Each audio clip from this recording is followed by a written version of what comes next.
안녕하세요, 다텐입니다. 12월 3일 오후 10시 23분 윤석열 대통령이 계엄령을 선포하는 사건이 있었습니다.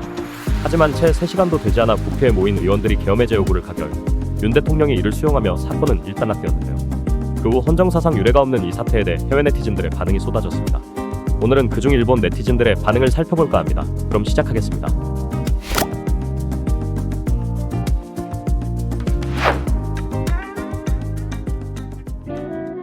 계엄령이 선포된 직후 미국, 일본 등 각국의 뉴스 매체들은 속보로 이 사실을 전달했습니다. 아시아의 민주주의 선도국인 한국이었던 만큼 각국의 주요 매체들은 사건의 시작과 과정을 심도 있게 다루었는데요. 이 소식을 접한 일본 네티즌들도 놀라워하며 사태가 진행됨과 동시에 다양하고 많은 반응들을 보여줬습니다. 그럼 각 일본 커뮤니티, 뉴스포털에서 일본 네티즌들이 어떤 반응을 보였는지 살펴보겠습니다. BBC는 1시간 전부터 첩보도로 보냈는데 이웃나라의 일이잖아. 일하라고 일본 미디어. 옆 나라에서 갑자기 엄청난 일이 일어나서 잠에서 깼어. 일본도 계엄을 선포하지 않으면 복지금 도둑들이 사라지지 않을 거야. 이 나라에서는 대통령이 퇴진하면 대부분 체포당하더라. 국회 안으로 들어간 기자 쩐다. 정권 교체가 된다면 또다시 반일 정치의 시대로 돌아가겠네. 한국으로서는 그것이 가장 안정된 상황이겠지. 바라진 않지만 정권 교체로 이어질 것 같다. 한국은 사실상 군정에서 국가의 기초가 시작되었기 때문에 군에 대한 거부감이 일부분 있을 거라 생각해.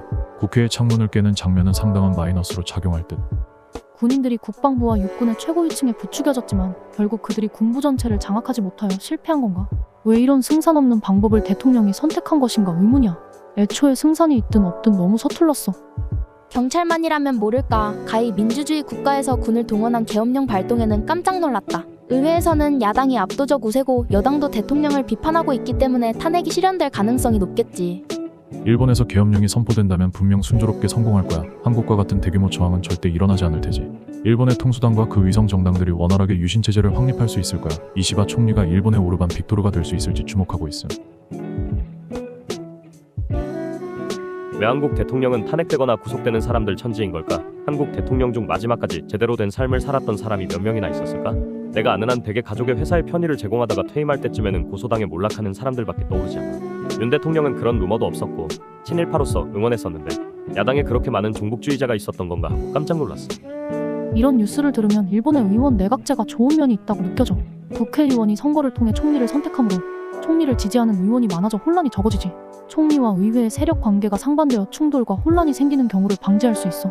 총리를 국민이 직접 선출할 수 없는 것은 아쉽지만 군대에 발포가 없어서 다행이다. 발포로 시민이 죽거나 했다면 큰일이었을 거야. TV를 보니까 이런 상황에도 불구하고 한국으로 여행을 가는 사람들이 있더라고. 굳이 이런 시기에 가지 않아도 되잖아. 평소 K-팝이나 한국 드라마 같은 이야기는 뉴스에서 많이 다루는데 정작 이런 중요한 뉴스는 제대로 보도하는 곳이 적은 것 같네. 이거 세계적으로도 꽤 중요한 뉴스 아니야? 이러니까 한국은 이라는 논조를 TV나 인터넷에서 보았지만 그 반대라고 생각해. 권력의 폭주를 국민과 의회가 연대하여 막았다. 난 이것이야말로 민주주의라고 생각해. 자민당의 국가비상권 같은 일본에서 같은 일이 일어났을 때 일본인들이 과연 그것을 막을 수 있을지 의문이야. 대단하네 한국. 한밤중에 대통령이 비상계엄령을 선포하고 국군 최고위층도 가담하고 있을지 모르는 상황에서 공세된 국회로 190명의 의원들이 달려가 전원일치로 계엄령 중지 결의안을 가결시킨 것은 의회 민주주의 국가에서의 정변저지의 견본이 되는 모습이야. TV 뉴스를 보니 한국 민주주의의 미숙함이라고 아나운서가 말하더라. 농담이겠지. 비상계엄에 대한 국회의원들의 결집, 국회 직원들이 바리케이드로 군의 진입에 저항, 계엄군을 밀어내는 시민들. 한국이 일본보다 훨씬 민주주의를 잘 이해하고 있다고 생각해.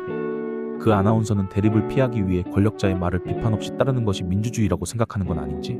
오히려 그 반대인데 권력자와의 대립을 회피시키기 위해 순종적인 상황을 만들고 있는 자민당이 하고 있는 것이야말로 독재야. 맞아. 한국이 1인당 GDP에서 일본을 추월한 것도 이해가 가. 한국은 일본보다 훨씬 민주주의가 잘 기능하고 있어. 민주주의가 살아있는 나라라는 것을 확실하게 보여줬다. 평소에는 한국을 비판하는 경우가 많지만 우리들은 이를 본받지 않으면 안 된다고 생각한다. 대단하다는 것에 동감. 190명의 국회의원들이 계엄령 하에서 국회로 달려간다는 발상과 행동력은 틀림없이 대단한 일이었어. 정말 대단해. 그런 상황에서 의원들이 목숨을 걸고 모여 전원일치로 계엄령 중지를 결의하다니. 민주주의를 지키려는 강한 의지와 단결력을 느낄 수 있었어. 국가의 위기 속에서 이렇게 신속하게 행동할 수 있다는 것은 그야말로 의회 민주주의의 저력이야. 지금까지 일본 네티즌들의 반응이었습니다. 대한민국 헌법 제77조에 의하면 대통령은 전시, 사변 또는 이에 준하는 국가비상사태에 있어서 계엄령을 선포할 수 있습니다. 다만 대한민국 헌법 제44조 및 계엄법 제13조에 의해 현직 국회의원이 현행범인 경우를 제외하고는 계엄령에 의해 체포당하거나 입법권을 제한받을 수는 없습니다. 이는 대한민국 헌법이 근간하는 삼권 분립의 최소한의 마지노선이기 때문입니다. 대한민국의 한 국민으로서 이와 같은 일이 반복되지 않기를 진심으로 바랍니다. 시청해주셔서 감사합니다. 지금까지 다텐이었습니다.